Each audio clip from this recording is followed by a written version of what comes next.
The Now, here's the one thing. I think in World War III, United States actually might end up being one of the ones that actually is invaded. Really? You think they'll put boots on our ground? I believe so. They would have to, I think. I think they would, in order to get us to, because think about it, we've never really had to worry about that since stinking War of 1812, right? We kind of had to worry about it with Japan, but the most they were able to get was a small island in Alaska. We awoke in a sleeping giant. Yeah, but now we have actual other countries that are in parity with us. Yeah. Militarily. The What do you mean? allies who used to be with us are no longer with us. We don't have Cuba, we don't have Mexico, and we don't, things like that. We don't have these kind of people. A lot of people in South America we don't have anymore. Yeah. Actually, we didn't really have a lot of South American countries for World War II either. Yeah, but you have to think some of those countries economically are severely impoverished, and I mean they would not jump. I don't think they'd jump in at all. Well, war boosts economies. Yeah, war boosts economies, but also all they have to do is you want to eat, join an army. Mm-hmm. Yeah, I mean, we'll and feed then you can send. We can give you pay. You can send money back to your family. oh, you mean like other countries would recruit them? Yeah. Oh, yeah. I mean, sheesh. Look at the Nazis. They recruited out of every country that they took over. even Ukraine's been doing that too. Yeah. Yeah. Ukraine's been doing it. Ukraine has an entire. It's actually more unusual for countries like us not to recruit people from outside. I mean, you got France, who has the entire Foreign Legion. Well, I was just about to say, Ukraine has their own Foreign Legion now, and it's like their version of the French Foreign Legion, but they have like fighters from all over the country. I mean, there's Australians there, there's people from the UK, people from America, like there's a lot. There's actually I've seen people from France over there in the war. So yeah, it's just I think World War III will be a very different war than what we were thinking. I agree. I think it's going to be more of a tech war. Like there will be bullets that are shot, but I think it's going to be more of who has the biggest, baddest tech equipment. And right now, we're actually fielding. It's funny because there's a proxy war going on right now between Russia and Ukraine, but a lot of other a lot of Russia is testing their stuff, China's testing their stuff over there, and we're sending stuff over there, and the UK is sending stuff over there, and everybody's got like their new gadgets. They're like, oh, well, let's throw that out there and let's test that, see how that works. Yeah, the real thing is, in my opinion, he who has the best AI will win the war. Really? You really think so? Yep. I was actually just watching a video today about AI or AGI? AI. We're not at AGI yet. We're not even close to AGI. No? No, not even close. We had that talk the other day. Yeah, just so people know, AI versus AGI is AI is like what we use for. It's what we do basically in everyday life. It's just stuff that helps things. Basically, the artificial is actually artificial, and the intelligence is actually us. So artificial intelligence is basically anything that we can do, it just can do it faster and more efficiently. So that's why ChatGPT is an AI. So you ask it, you say, hey, write me a essay on this. What would normally take you a few hours comes up in a few seconds. All right? And it does the exact same thing you would do by researching all the... scrubs through all the credible sources and gives you the information, and you have an essay, right? AGI is what we call... so AI is actually technically what we call narrow AI. So ChatGPT, all that stuff. It's just spitting out knowledge that's already there. Yeah, pretty much. Input, output. It's Yeah. just at an extreme rate, and it does do some learning, so it can improve itself a little more, but it can still only do that one thing that it was programmed to do. On the flip side, so that's what we call narrow AI. On the flip side, you got AGI, which is artificial general intelligence, which is Skynet stuff. Skynet, Terminator.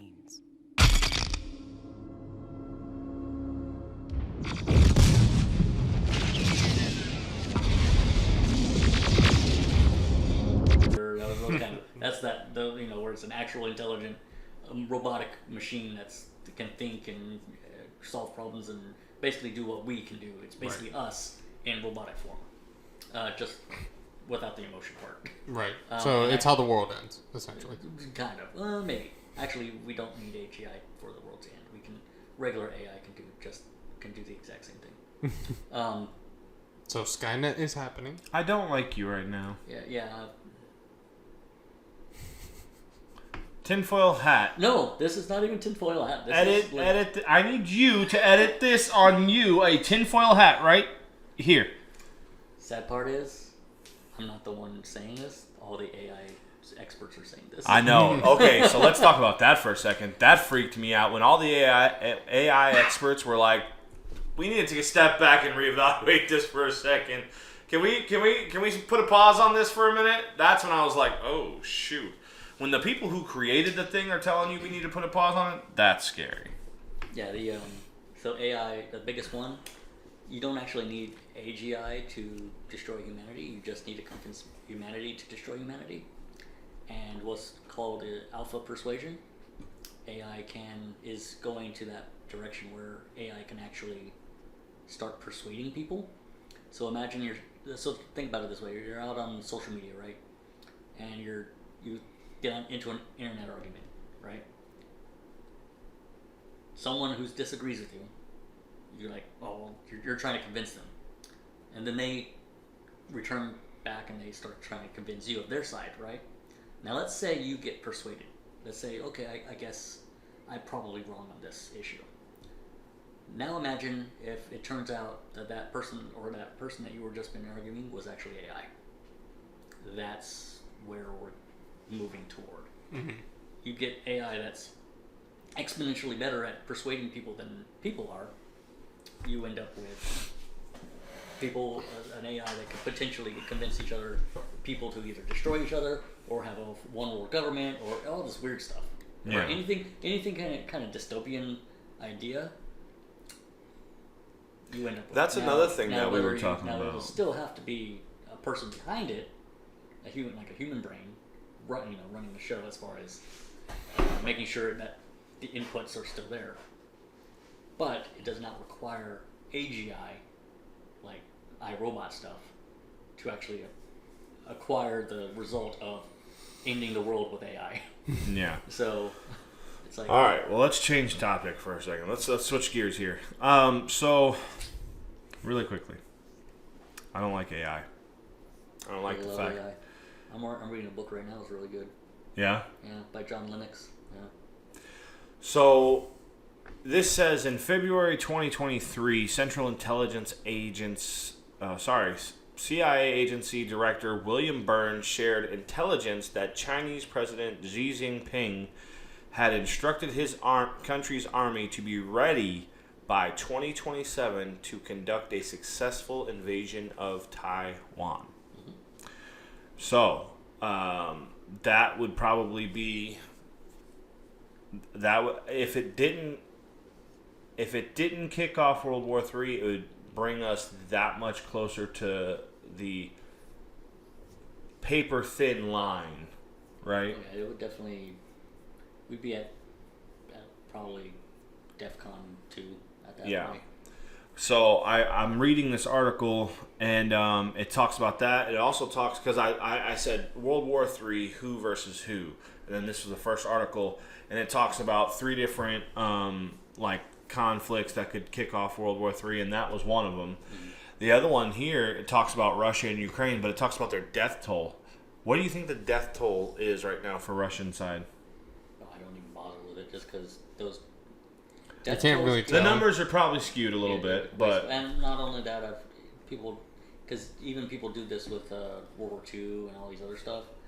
They inflate, or they basically say, if it says casualties, that equals death. Right. Yeah. That's not all death. So it's. I don't even bother with these numbers anymore. It's just like, well, it's like so and so X millions dead. Well, it just says casualties. Right. That could be anyone who's been pulled off the battlefield or is no longer fit for battle is a casualty. Yeah. Whether you're shot, killed, or not, taken prisoner is considered casualty. Okay. All right, So going off of that, so keep that in mind. It could be any number of those things. Mm-hmm. This says that Russian reports from various governmental and international organizations suggest the total number of Russian casualties are between 140,000 and 270,000. Where in kind, the Norwegian military estimated in late January 2023 that the Ukraine had suffered 30,000 civilian deaths and 100,000 military casualties since the invasion began. So, if you think about I it... also got to remember one thing about casualties, just as a side note, just to put it in perspective. If someone is a casualty, they get healed, and they're back to being... they get put back on the battlefield, and they become a casualty again, they don't cancel out a casualty. It's added. Oh, okay. So if he sprains his ankle running through the freaking trenches, now and then he's a casualty. Then he goes in and maybe gets shot, or like barely shot, but enough to where he has to get pulled back. He's a casualty again. He heals. They send him back to the front line. He gets killed. There's 3 casualties right there. I want to be like a 5-time casualty champion. Hey, I want to do it 9. I got 9 lives, baby. Hey, there have been plenty of people who you do. There is no cap on how many Purple Hearts you can get. That means something different nowadays. No cap. Someone's just got a long list of Purple Hearts. Like, yeah, this one I got shot. Stolen valor, sir. Stolen valor.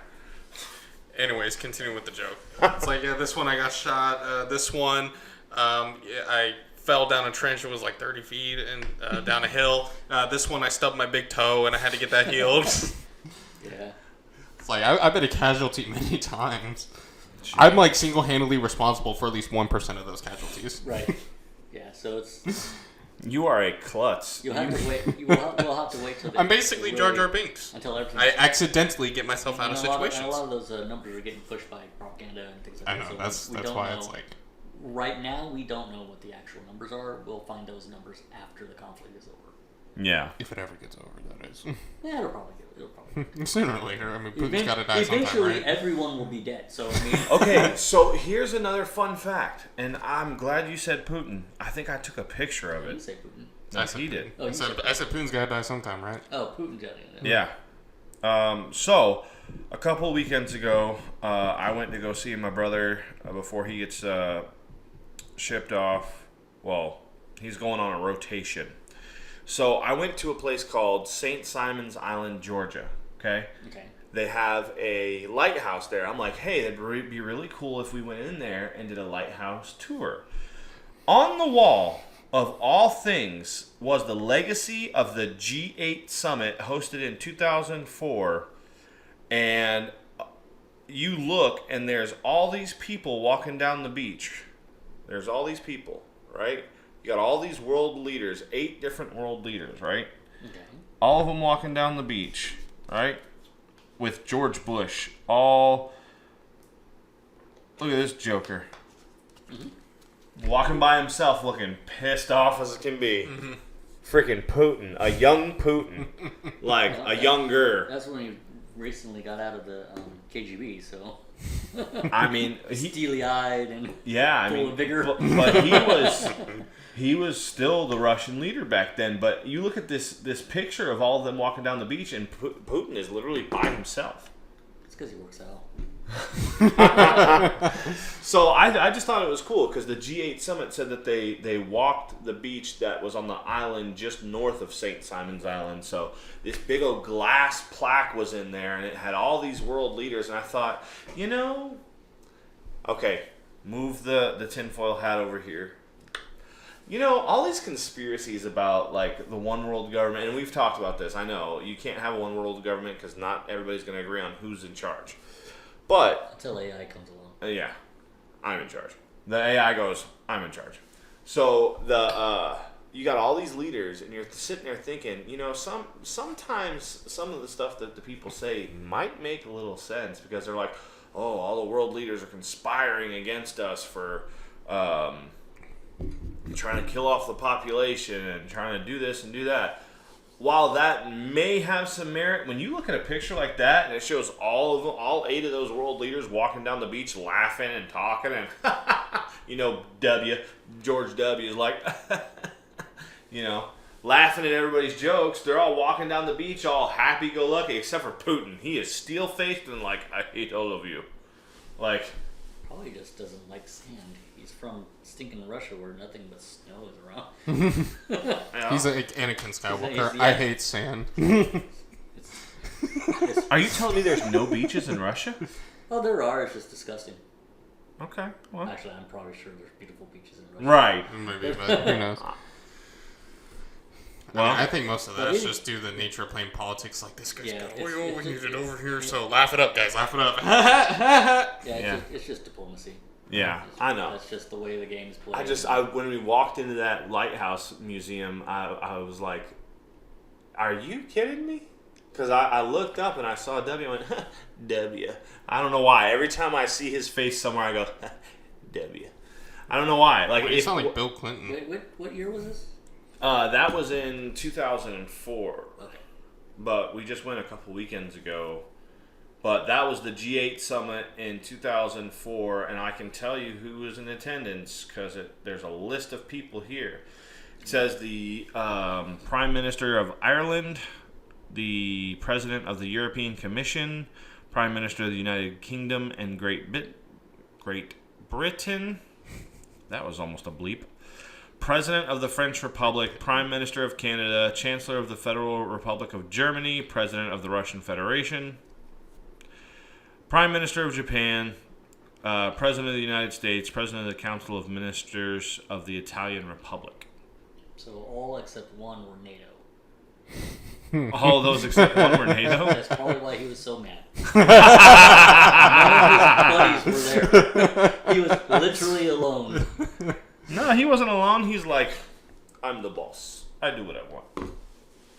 That look did not say anything about being a boss. That look is like... Yeah, he was just like, I have so much dirt on these people. The KGB never will let this happen. No kidding. Now, question.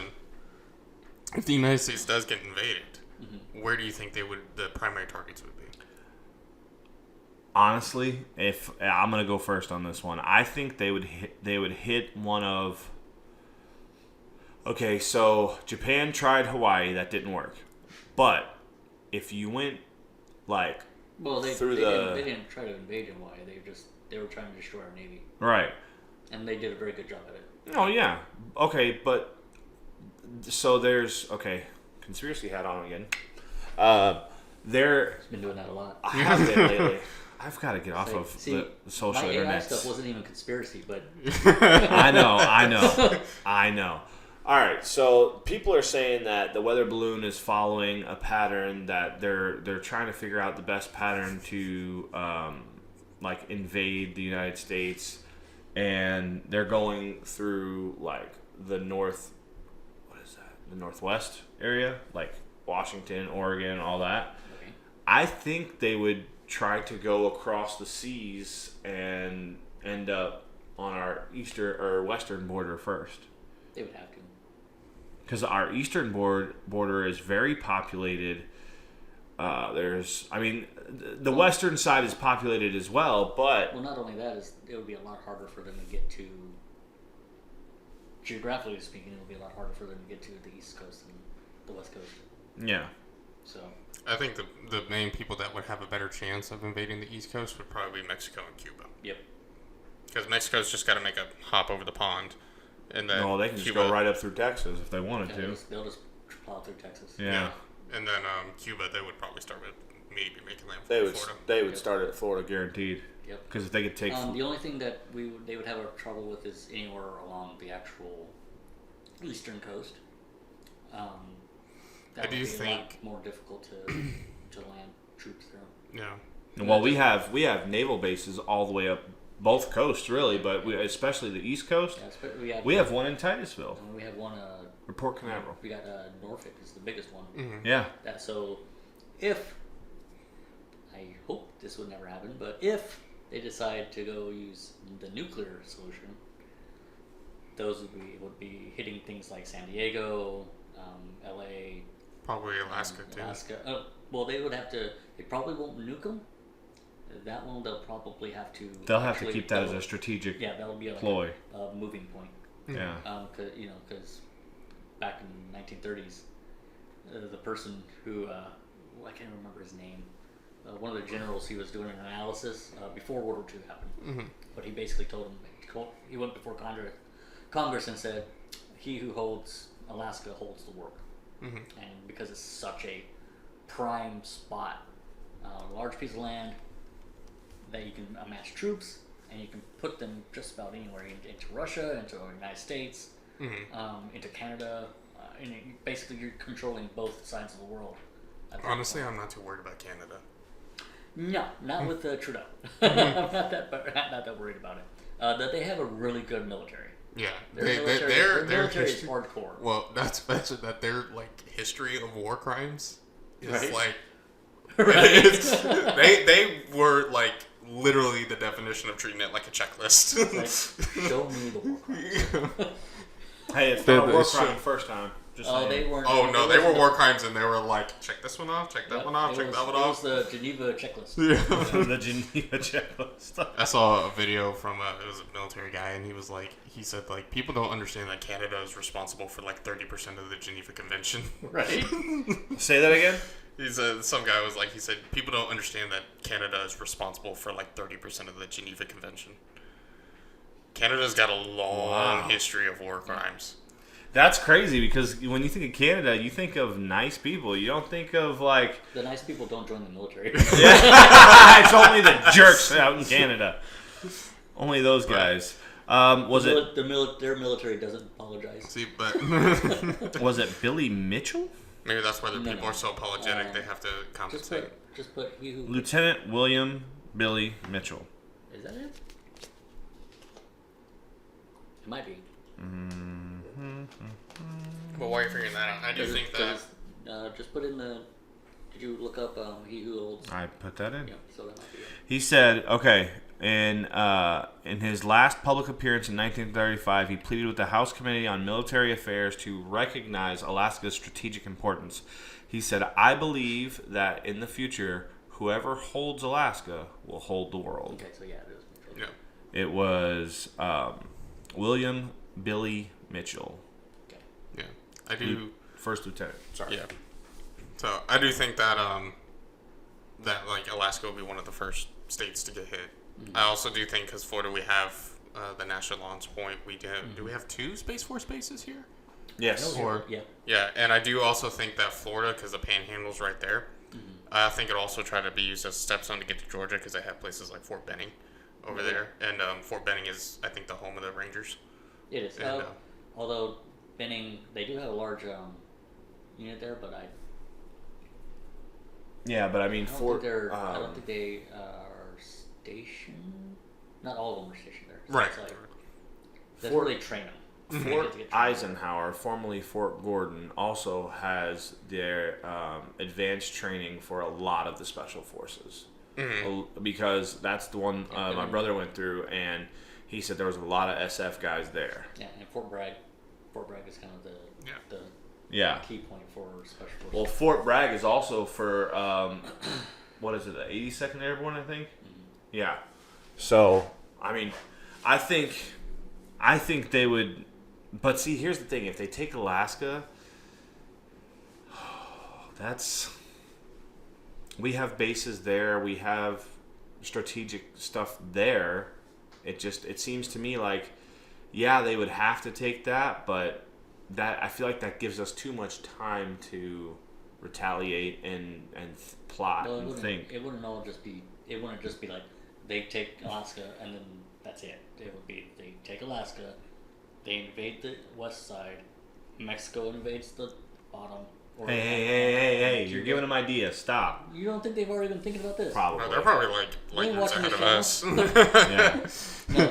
You know, that's true. Someone's we got 3 people that watch this channel. Thank you to all 3 of you. Someone's going to the GVP. Sir, I just found the best military strategy ever on the Our Roofs 15 podcast. 3 nerds, 3 gun nerds in a guy's room, like Yeah. Although, And then we're leading like the charge. We're like, joke's on you. We gave you the idea. I'm just saying, Cuba. I kind of feel sorry for them. Why? I mean, for obvious reasons, Cuba, but why? if they start with Florida, They ain't going very far. No. Once they'll take Miami. Listen, they'll have a heck of a fight in Miami. They'll get the Because there's a lot of there's a lot of Cubans in Miami that I know. hate Cuba. Nah, trust me. I've met a lot of them. They hate Cuba because they came from there and they hate the communism there. I feel like they would have a heck of a fight. But that's the thing though. It's like, how many of them are gonna be like, I hate you, so I'll fight you, versus I'm running away, so I hate you.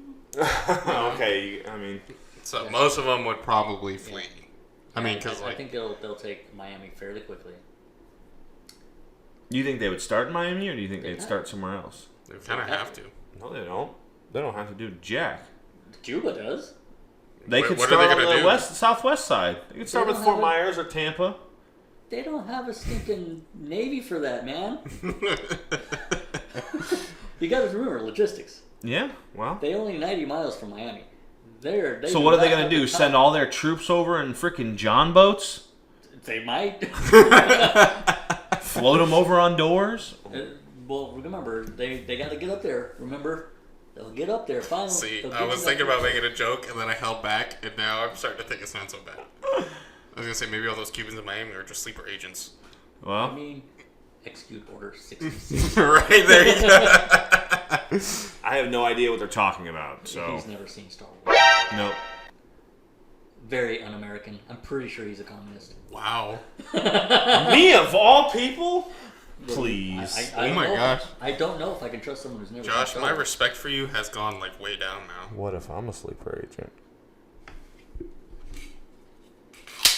You gotta get to yours before I gotta get to your mine. That one's not loaded. Anyway, Mine is.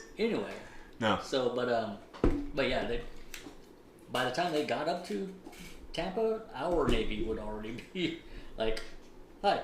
Well, like I said, we have a naval operation, a base. I don't know if it's a refueling station. I don't know what it is, but we have a submarine base in Port Canaveral. I know. Like, That's- they would absolutely come out and destroy Cuba. they don't remember. They're only 90 miles from Miami. They only had to travel 90 miles. to They get- wouldn't even have to go to Miami. You know what they would have to do? The sub would go out of the port, turn that way. Not even have to turn that way. Just aim the guns that way. We can hit them from here. I Done. don't think that's how guns work, man. That's not how far they can shoot. That's a long way away. 90 miles? You don't think they can shoot? Cuba is 90 miles from Cuba Miami. is 90 miles from Miami. Where do you think our nuclear submarines are? No, I was talking about our submarines that are here in Port Canaveral. Yeah, I it would take wasn't- them way too long to get to. Yeah, to I was Cuba. thinking. This is why you must watch Star Wars, okay? No, that's stupid. See, Miami has nothing. Miami and Cuba have nothing to do Hey, with look, Star Wars. At Attack of the Clones. Oh, is God, They're probably- the Here we Jedi go. Temple. It's the best stinking strategy. You just send a bunch of Jedis and then you get a whole bunch of clones. All right. Well, Anyway. I think we have exhausted our resources on this one. Apparently, I'm getting slapped over the head to watch. If you think I should watch Star Wars, go ahead and throw it in there. If you think I'm good and I don't need to watch it, go ahead and put it in the comments. I don't care. Restriction on the rules. Episodes 7 through 9, they don't exist. Right.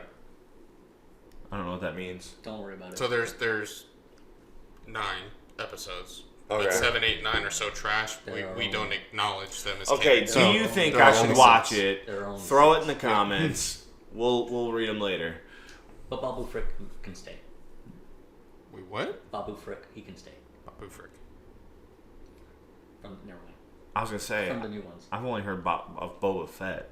No, Boba Fett's always cool. But Yeah. Babu Frick, if you know who Babu Frick is, If you know, you know. I didn't pay much attention to the new one. he's the guy. He's the little dude who fixes C-3PO. He's like has a really never mind. I blocked those last 3 films out of my mind. He's like so the like, only I good forget thing him. that ever came out of those movies. Thank you for joining us on this episode of Arms Room 15 podcast. We have our favorite Devin here, our halfway favorite Eric over here, the one who has threatened me. Hey. Oh, another short joke. Threatened me multiple times with firearms, but that's all right. I'll let it slide. Any last words, sir? Yeah, what's the doomsday clock currently at? What's a doomsday clock currently at? Yeah, what's the doomsday clock currently at? I don't know. Throw in the comments. Last minute? Any last words? Watch Star Wars. Say your prayers, pilgrims. All right. Execute Order 66. Thank you for joining us. I appreciate you guys. Thank you for bearing with us.